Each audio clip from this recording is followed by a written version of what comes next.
शिवाजी राव गायकवाड़, जिन्हें पेशेवर रूप से रजनीकांत के नाम से जाना जाता है, एक भारतीय अभिनेता हैं जो मुख्य रूप से तमिल सिनेमा में काम करते हैं।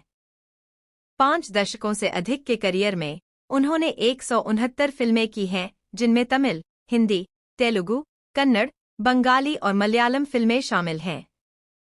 जन्म 12 दिसंबर 1950, आयु 73 वर्ष, बेंगलुरु।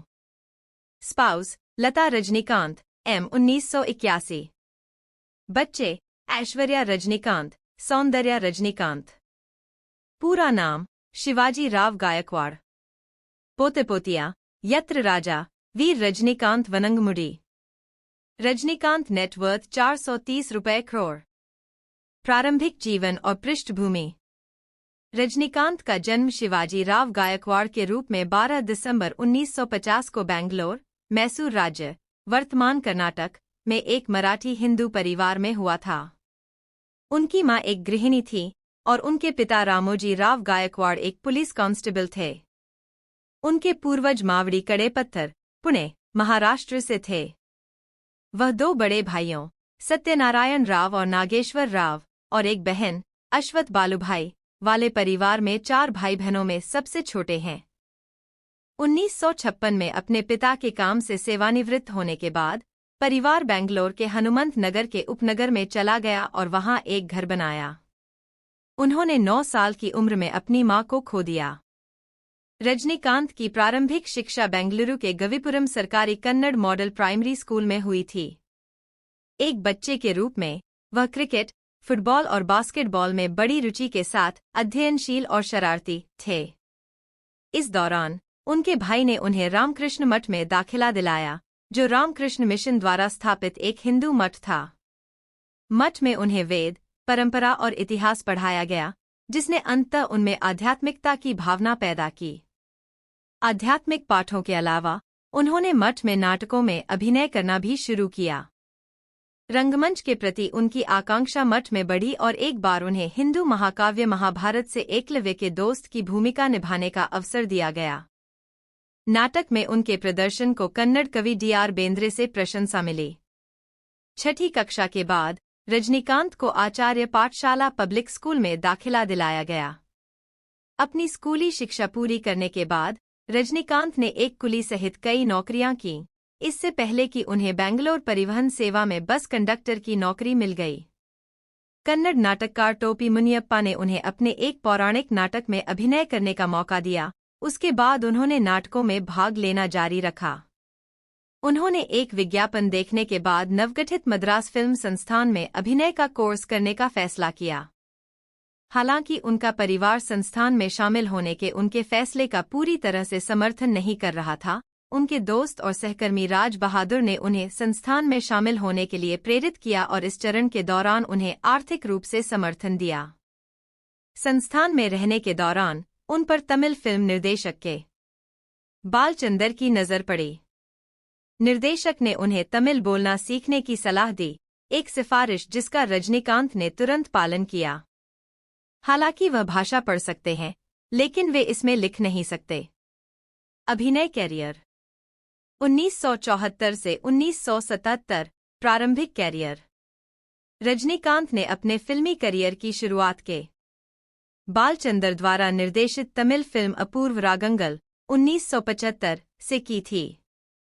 उन्हें श्रीविद्या द्वारा निभाई गई महिला प्रधान भूमिका के पूर्व पति के रूप में एक छोटी सी भूमिका में लिया गया था। फिल्म में उम्र में काफी अंतर वाले लोगों के बीच संबंधों को दिखाया गया था और रिलीज होने पर इसे विवादास्पद माना गया था।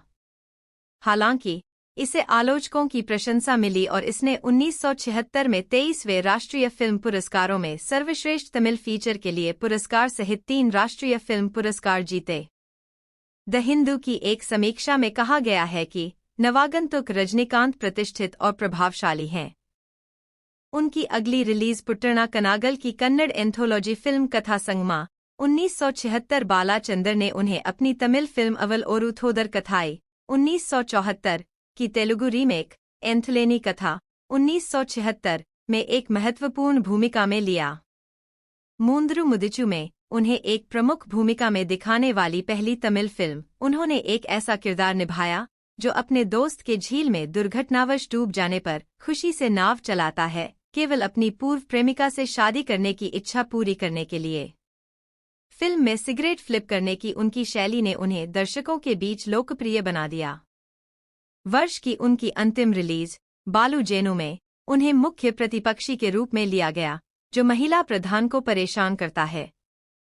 उन्होंने बालाचंदर की अवरगल 1977 और भारती राजा की 16 वायादनिले 1977 में समान भूमिकाएं निभाईं।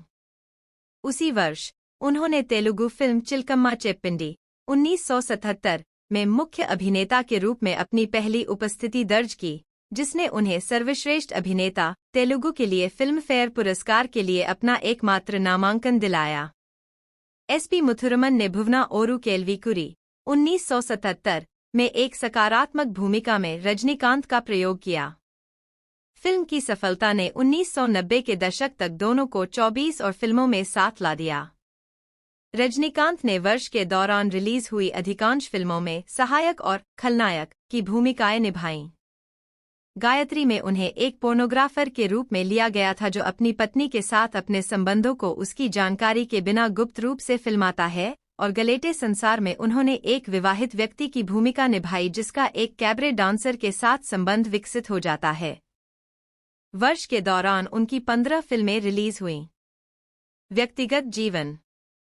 रिश्तों। जब वह बेंगलोर में बस कंडक्टर के रूप में काम कर रहे थे, तब रजनीकांत की मुलाकात निर्मला नामक एक मेडिकल छात्रा से हुई और उन्होंने एक रिश्ता शुरू किया। उन्हें एक स्टेज प्ले में परफॉर्म करते देखने के बाद उसने उन्हें एक्टिंग करियर अपनाने के लिए प्रोत्साहित किया और उनकी ओर से और उन्हें बताए बिना ही अड्यार फिल्म इंस्टीट्यूट को एक आवेदन भेजा। हालांकि उन्होंने प्रस्ताव स्वीकार कर लिया और अपने अभिनय करियर को आगे बढ़ाया, लेकिन उसके बाद से रजनीकांत ने उससे संपर्क खो दिया है। परिवार। रजनीकांत ने एथिराज कॉलेज फॉर विमेन की छात्रा लता रंगाचारी से शादी की, जिन्होंने अपने कॉलेज की पत्रिका के लिए उनका साक्षात्कार लिया था। यह विवाह 26 फरवरी 1981 को आंध्र प्रदेश के तिरुपति में हुआ था। दंपति की 2 बेटियां हैं, ऐश्वर्या और सौंदर्या। उनकी बेटियों से उन्हें 4 पोते पोतियां हैं,